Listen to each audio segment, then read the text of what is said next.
ଏମିତି କହିଲେ ହବନି। ଏତେ ବଡ଼ ପାଟି କରି କହିଲେ କଣ ସମସ୍ତେ ସମାଧାନ ହେଇଯିବ?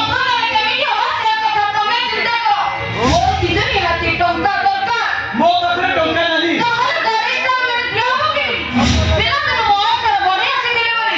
ମୋ ବାପା ମତେ ଗାଡି ପ୍ରେଜେଣ୍ଟ କରିଥିଲେ ଆଉ ଇନଷ୍ଟଲମେଣ୍ଟ ଟଙ୍କାଟା ମାସକୁ ମାସ ମୋ ଆକାଉଣ୍ଟକୁ ପଠେଇ ଦଉଥିଲେ।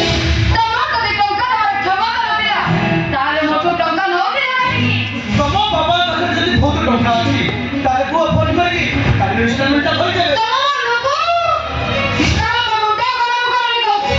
ତାହେଲେ ମୁଁ ଏଥର ପ୍ରଳୟ କରିବି।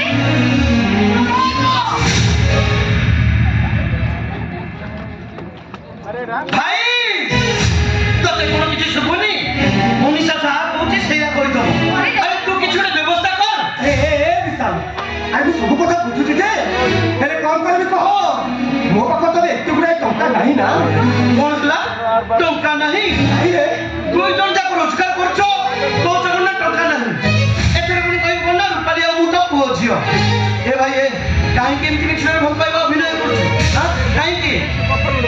ହଁ ମୁଁ ଠିକ ବୁଝି ସାରିଲିଣି। ତମେ ଦୁଇ ଜଣ ଏବେ ସେଭିଂ କରିବା ଆରମ୍ଭ କଲେଣି। ସେଭିଂ କର। ମୁଁ ଏବେ ଚାଲିଲି ସୁଇସାଇଡ୍ କରିବା ପାଇଁ। गाड़ी ऊपर पट्टी अरे तू सुइसाइड करदेले कंपनी कोन तरह इंस्टॉलमेंट टका छाड़ी दबो। ए आराध्या आराध्या अरे मो विशाल ते कोठी सुइसाइड कर दबो। ମୁଁ କଣ କରିପାରିବି ତମେ କହୁନ? तमे गोटे काम करो କଣ? तम बेकर जो मंगलसूत्रटा अछि तमे सेटा विशाल को दे दियो। नहीं बाबा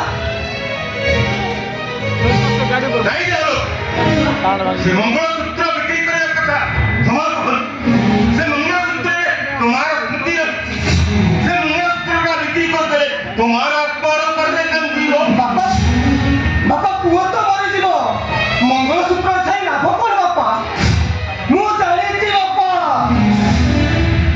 मु जानि छी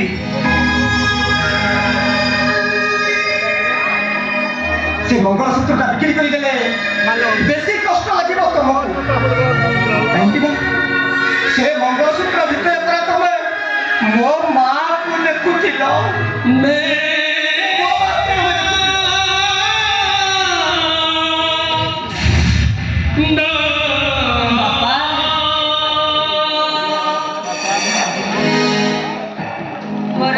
ଠାରୁ ଏ ମଙ୍ଗଳସୂତ୍ରଟା ଏତେ ବଡ଼ ନୁହଁ। ସତ କଥା। ଏ ମଙ୍ଗଳସୂତ୍ରଟା ବିକ୍ରି ହୋଇ ଘର କାମରେ ଲାଗୁ।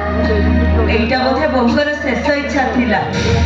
ବିଶା ଦିଅ ଏ ମଙ୍ଗଳସୂତ୍ରଟା ବିକ୍ରି କରିଦେଇ ତମେ ଗାଡ଼ି ଇନଷ୍ଟଲମେଣ୍ଟ ଦେଇଦିଅ। ଇଏ ହଇନା ବା ଆସିବେ କି ଗାଡ଼ି ଇନଷ୍ଟଲମେଣ୍ଟ ଦେଇଦିଅ। ଚାଲ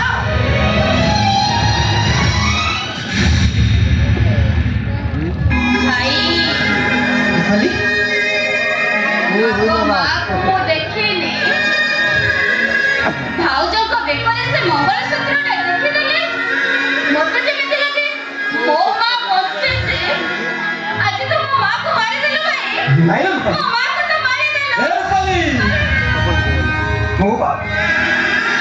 ମୋ ପାଖରେ ଅନ୍ୟ କିଛି ବାଟ ନଥିଲା ରୂପାଲି। ଆଜି ସିନା ଭାଇଟା ପାଇଁ ମୁଁ ମାଟାକୁ ମାରିଦେଲି। ଦିନ ଆସିବ ଏ ଘର ପାଇଁ ଯଦି ବେଶୀ କିଛି ବଡ଼ ଆବଶ୍ୟକ ପଡ଼େ